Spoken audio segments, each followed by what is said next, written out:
Have you ever wondered what memories linger in the walls of a place where terrible things have happened? Mark and Jennifer thought they had scored the perfect weekend getaway.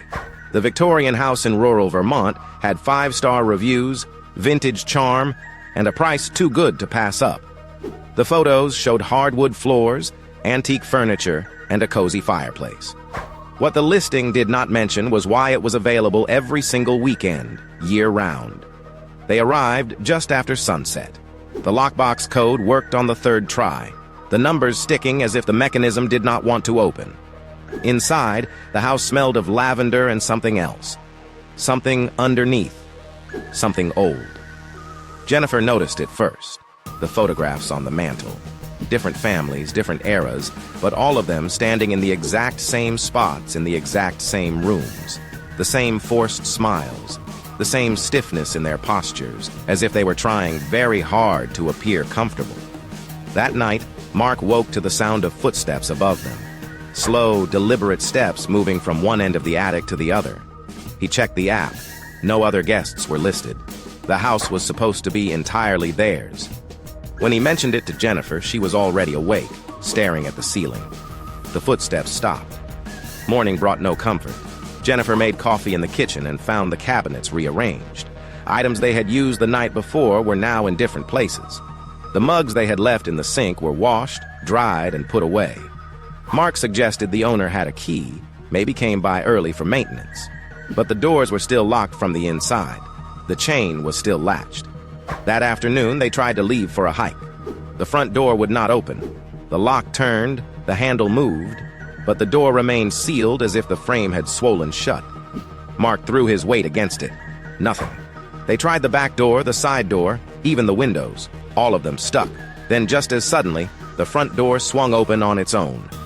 They should have left then. They should have grabbed their bags and never looked back. But it was getting dark again, and the nearest town was 20 miles away.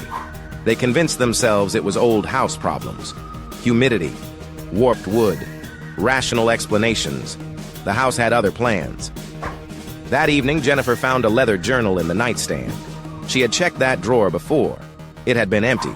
The journal contained entries from previous guests, dozens of them, all describing the same experiences. Footsteps, rearranged items, doors that would not open. And then the entries changed tone. They became pleading, desperate. One entry, dated 3 months prior, stopped mid-sentence. The pen had dragged across the page as if the writer had been interrupted or taken. Mark grabbed his phone to call for help. No signal. He had checked it an hour ago. Full bars. Now nothing. The Wi-Fi was down too. Even the smart home system had gone dark, the tablet on the wall showing only a black screen. Then the screen flickered to life, but it was not showing the usual controls. It displayed old security camera footage, black and white images of the house's interior. They watched as previous guests moved through the rooms, eating, sleeping, arguing.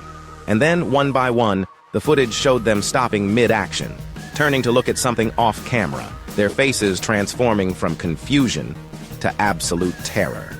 The footage ended. The screen went black again. Then live camera feeds appeared. Feeds they had not known existed. Cameras in every room, including the bedroom where they stood right now. They watched themselves on the screen, watched the fear bloom across their own faces in real time. The house was learning them, studying them, like it had studied all the others. Mark ran to the front door again. This time it opened easily, too easily, as if inviting them to try. They burst outside into the night and ran toward their car. Mark fumbled with the keys, hands shaking. The engine turned over once, twice, then died. Behind them, every light in the house blazed to life. Windows they had not noticed before revealed themselves, dozens of them, all glowing with an eager, hungry luminescence. The front door remained open, waiting. Jennifer looked at her phone one last time. The Airbnb app had opened by itself. Their reservation had been extended. Checkout date? Never. The car's engine roared to life without the key in the ignition. But the steering wheel would not turn.